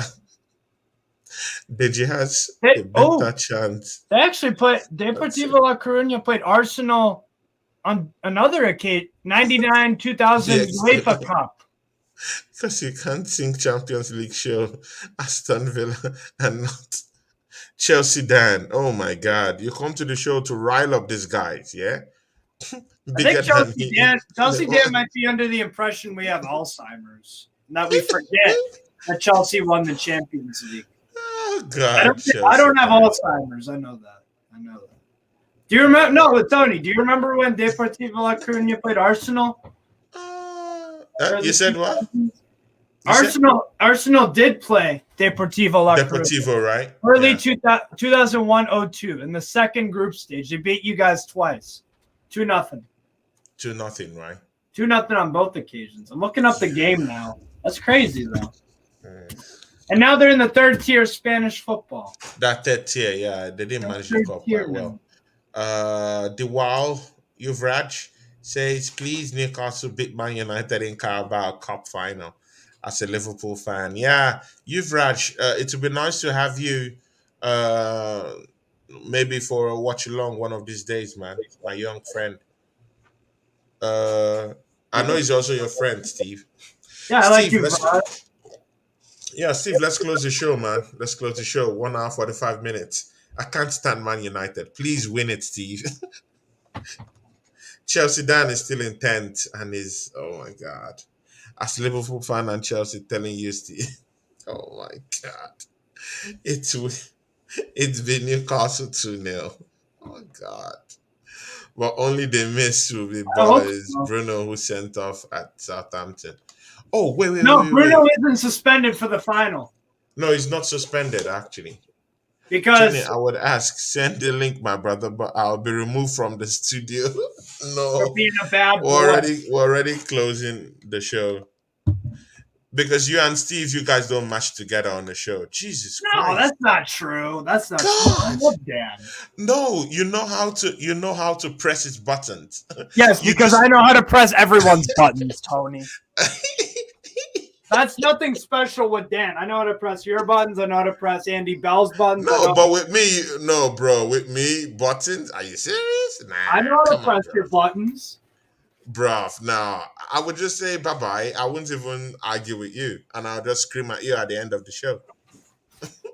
So if you're screaming, you're not losing your marbles. All right. At the end of the show. It doesn't mean I'll scream at the show. But with Chelsea Dan, I could scream immediately at the show. No, Chelsea Dan, it's easy because I can just laugh, you know. Chelsea Dan is our guy. Big ups Chelsea Dan. You know we love you. Absolutely. BX Gunner says Diego Milito. Milito, yeah. What's that dude? Yeah, that's true. Played at Inter. BX Gunner, you know what's up, man. Yeah, Tony, yes, he's still a broke loner, mate. Oh. I will say this, though, Tony. I will say this. Okay, here's the question for you. Thank you, guys. Guys, please join me 9 p.m. UK time for the preview of the Arsenal-Everton match with Ola of the Fight Week show. Yeah, Steve, do quick and say what you wanted to say and close the show for us so we can go. Yeah, sure. So you can check me out on Strasbourg Steve. I'll be doing it, obviously, Juve versus Lazio, my beloved Eagles. We got them. We should probably beat them because they lost to Monza on Sunday. So, they're in a bit of a crisis, which is fun to see. So we should be beating them. But yeah, that's going on my channel, and then that's about it, really. Yeah, thank you, Steve, for making this show a lovely one. Of course, Gooners and Magz, episode 6. See, guys, we're getting there. We're getting to that milestone. We need to touch that 10 very, very soon. You know, it's going to be a very, very big one. We're going to be celebrating here when we get to that 10th episode, you know. Big up to you, Steve, and thanks for this. Guys, catch me on the show 9 p.m. UK time today for the Arsenal Everton preview show with Ola of the Fight Week channel 9 p.m. So catch me today after the show. Right now, probably maybe in the next 1 hour, I'll be going to my friend's watch along show, Juve versus Lazio. I'll be spending 1 hour with him. That's Steve Machala. I'll be there with him, and we'll be, you know, just be doing a good watch along. Okay, laughing at you for the Juventus Lazio. I really do think that Juventus might come up with that win, but let's see. Steve is down there to, you know, cause problems for me, but I want Juve to kind of spoil his party. Spoil his party with his disco lights. That right there. I want Juve to to spoil his party. Please do. You see, Steve is always having a party. It's with disco lights down there. So I want him to just, destroy the party There's a disco ball that fall flat on my face. and Just for your turn the amusement. disco lights into clown lights. So, bros, join us down there, 8 p.m. On Steve's channel as we go and we do a watch along there. I'll come back here by 9 p.m. for my show with Ola of the Fight Week channel.